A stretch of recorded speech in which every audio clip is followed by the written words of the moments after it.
Bonsoir, bonsoir, ici Stéphanie Marie sur le jour 21 du défi Conscience et Évolution. J'espère que vous allez bien. Regarde comment je suis.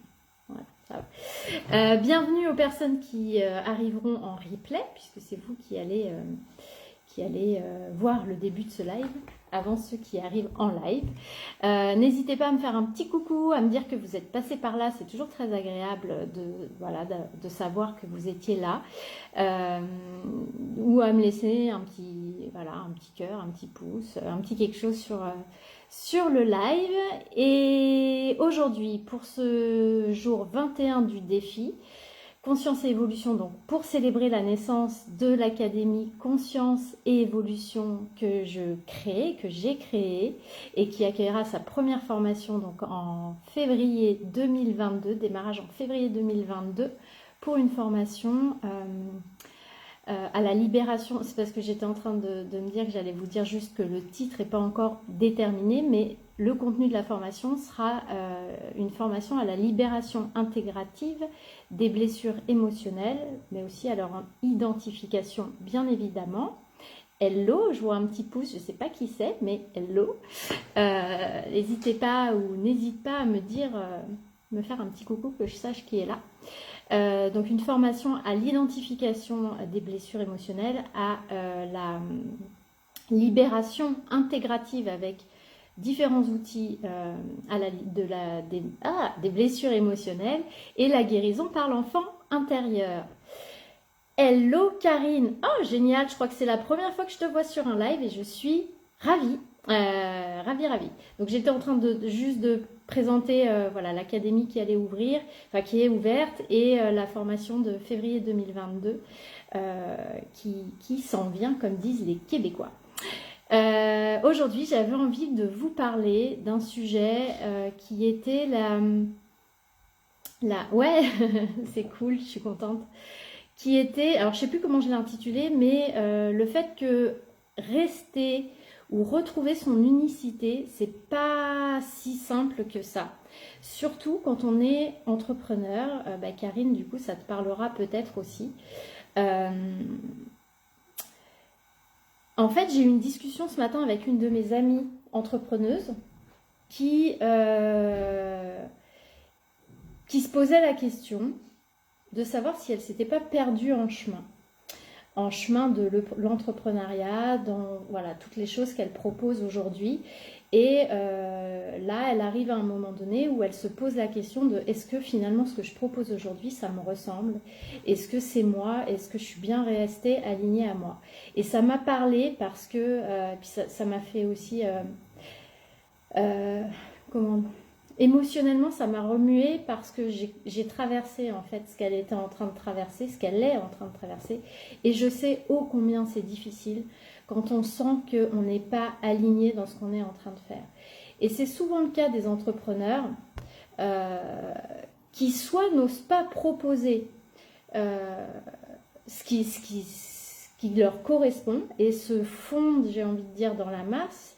Tu vois, par exemple, Karine, il y a un nom, moi je vois bien, puisque j'échange beaucoup avec des thérapeutes et notamment des sophrologues, et puis je travaille avec certains sur leur activité. Et le nombre de sophrologues qui en fait se fondent dans la masse des sophrologues parce qu'ils n'osent pas ou elles n'osent pas exprimer leur unicité dans leurs accompagnements et sortir un peu de la sophrologie, ou au contraire peut-être la faire un peu différemment avec leur individualité. Il y a beaucoup d'entrepreneurs qui sont dans ce cas-là. Ou alors, les entrepreneurs vont avoir tendance parfois à copier l'existant, c'est-à-dire à aller regarder ce qui se fait autour et puis de se dire « Ok, moi je vais faire la même chose parce que ça a l'air de marcher ». Et encore une fois, c'est des choses qu'on retrouve aussi chez les thérapeutes, que ce soit en cabinet ou dans une activité plus digitalisée, parce que ils vont avoir tendance parfois, malheureusement, parce que je pense qu'au contraire, si on est thérapeute, c'est aussi qu'on a quelque chose à apporter, ils vont avoir tendance à appliquer des protocoles à la lettre, à ne pas sortir de ce qu'on leur a appris, par peur de mal faire, probablement, mais aussi parce qu'ils ne se font pas confiance et du coup ils ne laissent pas la place à l'intuition. Et d'ailleurs dans la formation que je vous proposerai pour février, il y aura des protocoles bien évidemment pour que vous puissiez avoir une base solide, mais je vous inviterai toujours à laisser faire votre intuition, tout en étant, j'en ai parlé dans un précédent live, tout en étant dans l'attention au choix des mots, parce qu'encore une fois, quand on travaille avec l'inconscient, le choix des mots qu'on utilise est important. Donc ça veut dire qu'on peut se laisser aller à son intuition, mais en même temps avoir voilà, des guidelines, j'allais dire, des choses où on sait que si on dit ça, ça risque de faire ça, etc. Pour savoir quand même où on va et le faire bien. Tu dis que tu es en plein dedans, c'est-à-dire que tu es en plein dans te poser la question de ton unicité, de ton alignement ou de la manière dont tu travailles. N'hésite pas à partager, ça m'intéresse Karine. Puis si je peux te répondre, ce sera avec grand plaisir. Parce que c'est pas simple. Ces périodes-là sont pas simples. Et c'est vrai que chez les thérapeutes, on trouve beaucoup ça parce qu'un thérapeute a peur de faire... ça me semble être une bonne chose, hein, a peur de faire du mal à ses patients, à apporter plus de mal que de bien à l'autre en déviant des protocoles qu'il a pu apprendre. Non, dans les protocoles. Ah oui, tu appliques les protocoles à la lettre ou au contraire, tu es en train d'essayer d'en sortir. Mais c'est pas évident. Et il faut se faire confiance. Et c'est vrai que moi, justement, ce que je veux vous proposer dans cette formation, c'est des protocoles que j'ai créés sur la base aussi de ce que j'ai appris en hypnose, en sophro-analyse, en PNL, etc. Mais de pouvoir vous proposer ce que moi j'ai construit, comment j'ai construit mon process, comment j'ai construit mes protocoles, et que vous puissiez, vous, les approprier et faire quelque chose, vous, que vous soyez des thérapeutes qui peuvent aller identifier et libérer les blessures, mais à votre manière, avec votre unicité. C'est hyper important. Les appliquer à la lettre, car je démarre et j'ai peur de me laisser une certaine liberté. Je comprends, Karine. Hello, Andrea, ça fait longtemps, super, je suis contente de te voir. Je comprends.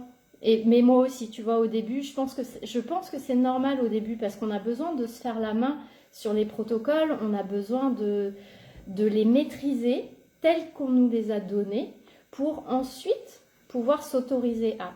Si tu démarres tout juste, tu peux te laisser aller à ton intuition aussi, Karine. Je ne sais pas si tu as été dans une école qui est très scolaire, je sais qu'il y a des écoles de sophro qui sont... très très carré ou pas, mais autorise-toi, fais-toi confiance. Fais-toi confiance. Et si tu ressens au contraire que tu as besoin de maîtriser ce qu'on t'a appris pour pouvoir ensuite te faire confiance, fais-le dans ce sens-là. Mais ce qui me semble juste, c'est que ça ne dure pas parce que tu as tes qualités à toi et c'est ces qualités-là que les gens viennent chercher. Ça fait partie aussi des connexions énergétiques. Les clients qui viennent à toi, ils viennent à toi même si toi tu ne le sais pas et que lui ne le sait pas, ils viennent à toi pour une bonne raison. Ils viennent à toi parce qu'ils sont en lien avec toi, au-delà des apparences, par des connexions énergétiques. Donc ils viennent chercher chez toi ton unicité. Et souvent d'ailleurs, moi c'est un truc que je disais à mes clients, quand ils venaient et qu'ils, par exemple, ils ne voulaient pas aller sur certaines pratiques qui étaient pourtant des pratiques que j'affichais sur mon site. Donc ils savaient, par exemple l'enfant intérieur, parce qu'ils avaient peur et qu'ils me disaient non, je ne veux pas y aller, etc. Je leur disais, mais si vous êtes ici aujourd'hui avec moi, c'est parce qu'il y a une part de vous qui veut le faire. Sinon, vous ne seriez pas là. On est connectés tous. Si vous êtes ici avec moi, il y a une raison et c'est que vous voulez le faire. Mais vous avez peur, il y a votre ego, etc. qui se met en place. Attends, j'ai raté, Ton école n'était pas dans le protocolaire, d'accord. C'est plutôt pas mal. Je m'entraîne, j'ai besoin de légitimité. Ça, c'est... On souffre tous de ça au départ. Hein. Tac. Hello, Nassima. T'arrives en cours. Ouais, finalement, on a pas mal papoté. Et du coup, t'es pas très en retard, finalement. Donc ouais, se faire confiance avec l'intuition. Donc dans la formation que je vous proposerai, justement, on en parlera de ça, de vous faire confiance et de vous autoriser à sortir des protocoles pour être en cohérence avec vous. Moi, je trouve que c'est hyper important parce qu'on oublie trop souvent que les gens, ils viennent pour qui on est, même s'ils ne le savent pas, même si vous ne le savez pas. Donc cette unicité, elle est...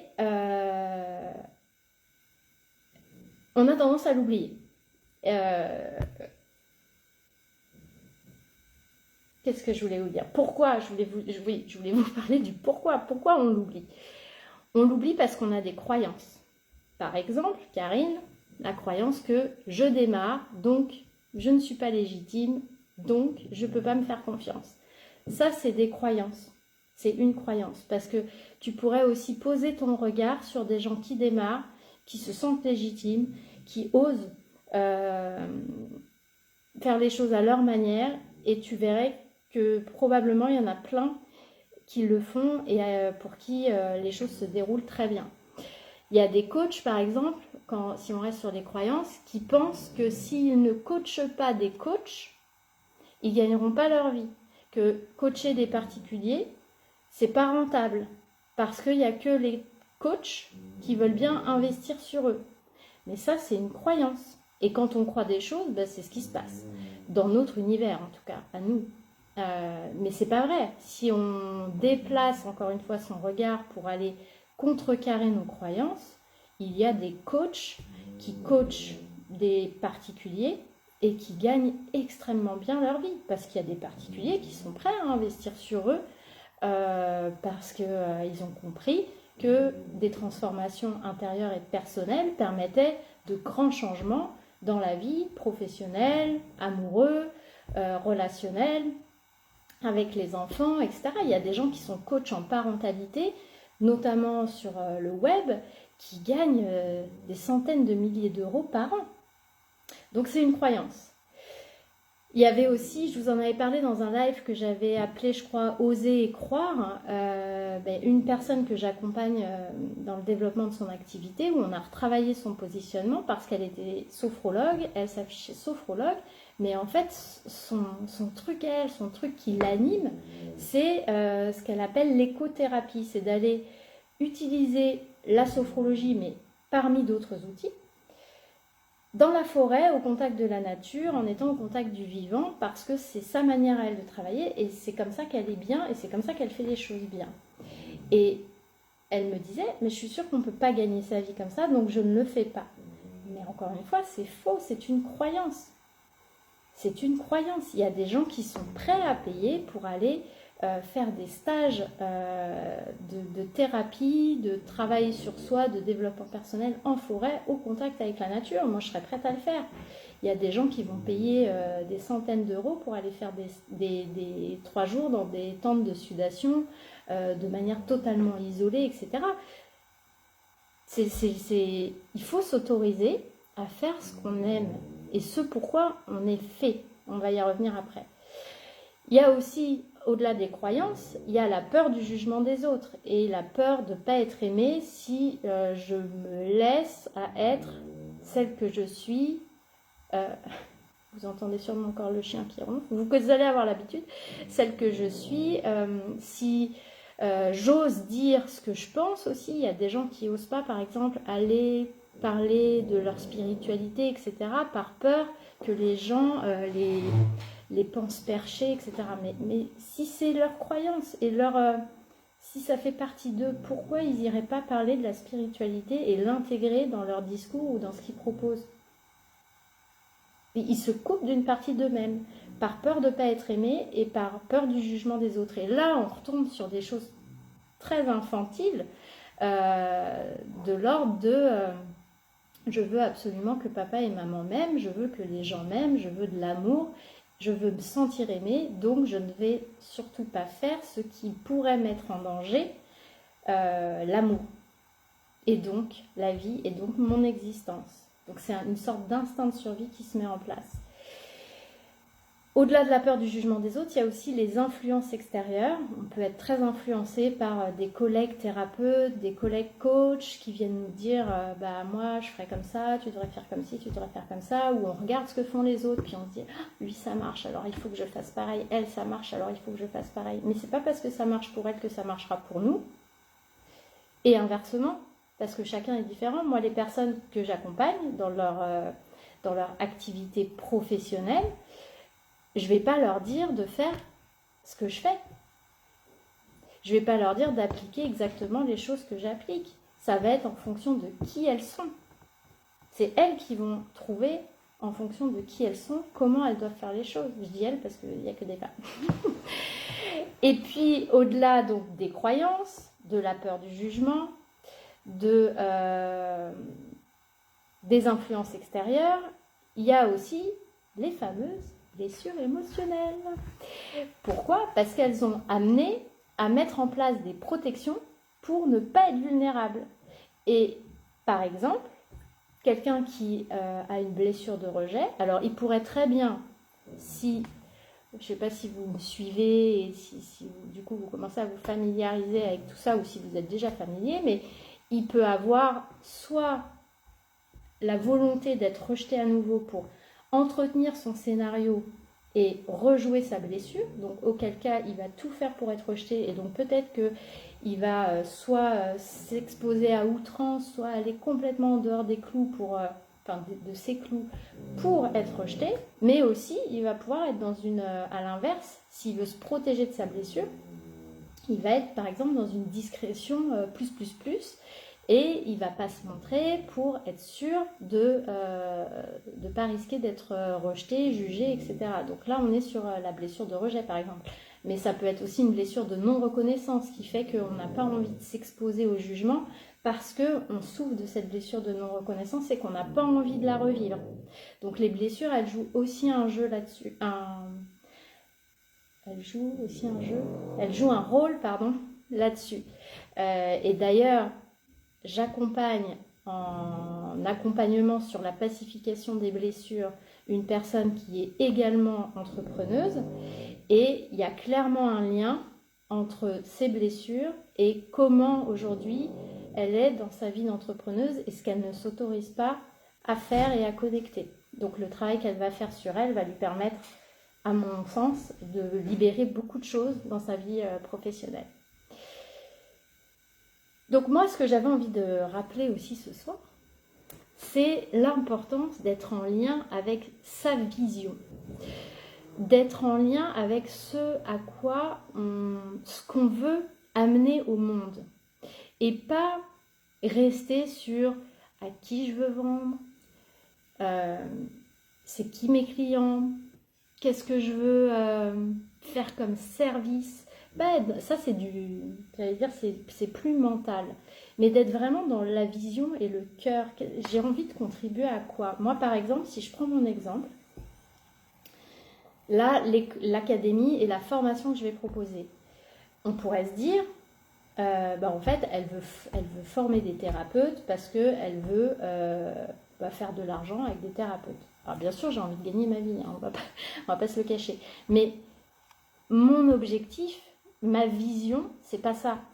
Ma vision à moi, sincèrement, ma vision du cœur, qui m'anime depuis longtemps, c'est, parce que je l'ai vécu, c'est que je suis profondément convaincue que pour avoir une vie agréable, pour être serein, en paix, et puis pour que le monde se porte mieux, il faudrait que chacun puisse aller faire ce travail intérieur, d'aller identifier ses blessures, comprendre comment ils fonctionnent sur la base de ces blessures, tous les mécanismes inconscients qui se mettent en place, les croyances, etc.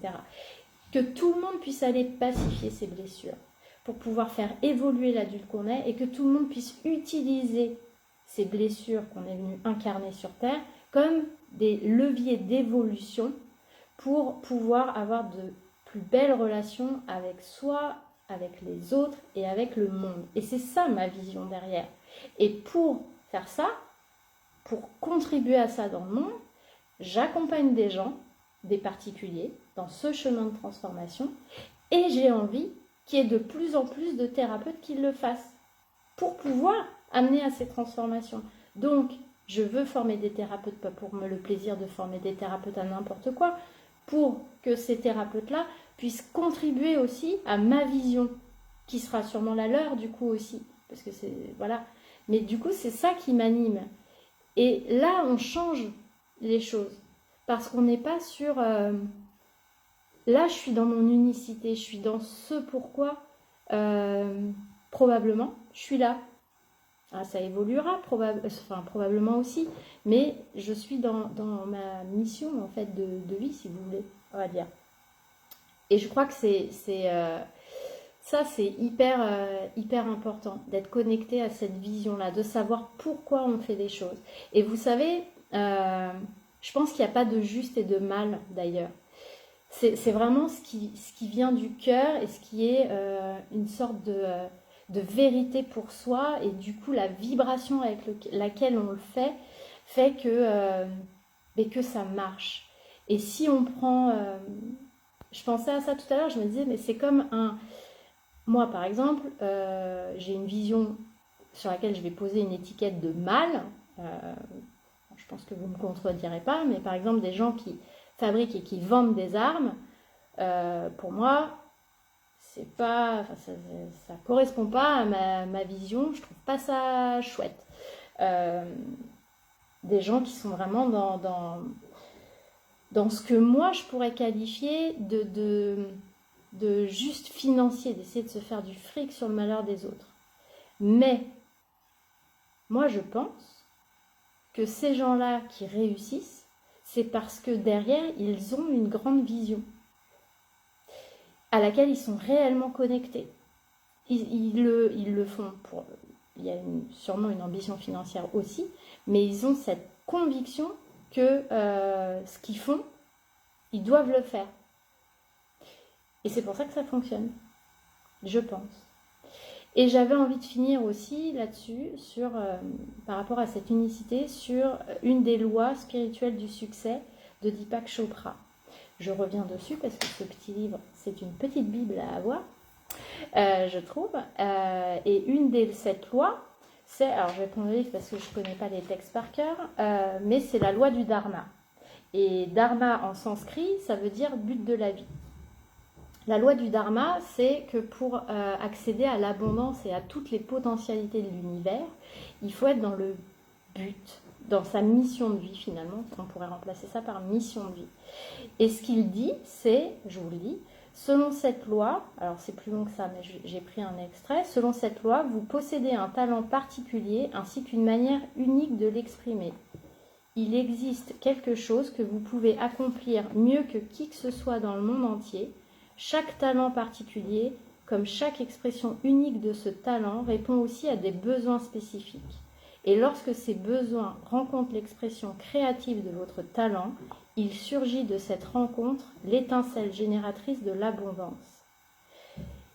Et c'est exactement ce que je vous disais tout à l'heure aussi, c'est qu'on peut faire la même chose que d'autres, mais le faire avec son unicité. Parce que personne, on est 8 milliards d'êtres humains sur Terre, on est tous différents, et la manière dont chacun va le faire, ça va être différent. Donc ne pas copier les autres, être soi-même. Et ce qu'il dit aussi à un autre endroit, c'est quand on pose la question « qu'est-ce que ça va me rapporter ?», ça vient du dialogue intérieur de l'ego. Alors que... excusez-moi, qu'est-ce que c'est ? Oui, et il dit que finalement, la question à se poser, c'est « comment puis-je aider ?»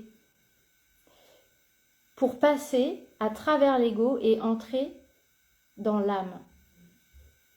Et il invite à la méditation pour essayer de voir. Et d'ailleurs, une des questions qu'il invite aussi à se poser, c'est si j'étais hyper riche, si j'avais pas besoin d'argent, qu'est-ce que je ferais ? Ce serait quoi qui m'animerait de faire dans mon métier, par exemple, dans vos métiers d'entrepreneur ? Comment vous feriez les choses si vous n'aviez pas besoin d'argent ? Et c'est là que des fois, on voit justement où est-ce qu'il est notre talent. Parce que du coup, on oserait l'exprimer parce qu'on n'aurait pas ces peurs du manque, de déplaire, etc. Il n'y aurait pas d'enjeu vraiment derrière. Ce qui d'ailleurs rejoint la loi du détachement de Deepak Chopra aussi. Enfin, que Deepak Chopra met en avant. Voilà ce que j'avais envie de partager avec vous ce soir. Je ne sais pas si ça vous parle, tout ça, parce que si vous êtes thérapeute, je pense que ça vous parle. Si vous êtes coach aussi, on a tendance à perdre notre unicité dans cette jungle. On est de plus en plus nombreux et beaucoup de gens ont tendance à essayer pas de se fondre, mais à rentrer dans le moule. Et finalement, je ne crois pas que ce soit la bonne solution. Je pense que la bonne solution, c'est de juste être qui on est, de faire les choses avec le cœur, à notre façon, de faire confiance à son intuition aussi dans la manière dont on travaille. Je crois que les meilleurs thérapeutes sont ceux qui s'écoutent finalement et qui, tout en étant attentifs et en ayant fait un travail sur eux, ça aussi c'est hyper important et c'est malheureusement pas assez fait, d'avoir fait ce travail sur soi qui permet de prendre des distances, de ne pas projeter et de ne pas transférer des choses sur nos clients, mais après de se laisser porter. Et encore une fois, dans la formation que je vous proposerai, vous aurez des protocoles, mais il faut que vous puissiez vous laisser aller, à les faire évoluer, à les adapter à ce qui est en train de se passer, parce que vous verrez que je vous inviterai aussi à discuter avec vos clients quand vous ferez ces protocoles, et il va forcément falloir que vous fassiez confiance, parce que je ne vais pas être capable, moi, dans la formation, d'anticiper les réponses de vos clients. Donc, il va falloir que vous puissiez développer cette confiance en vous, cette intuitivité, cette sensibilité, et vous faire confiance pour y aller comme ça. Voilà, je ne sais pas si vous avez envie de partager quelque chose par rapport à ce que vous vivez ici.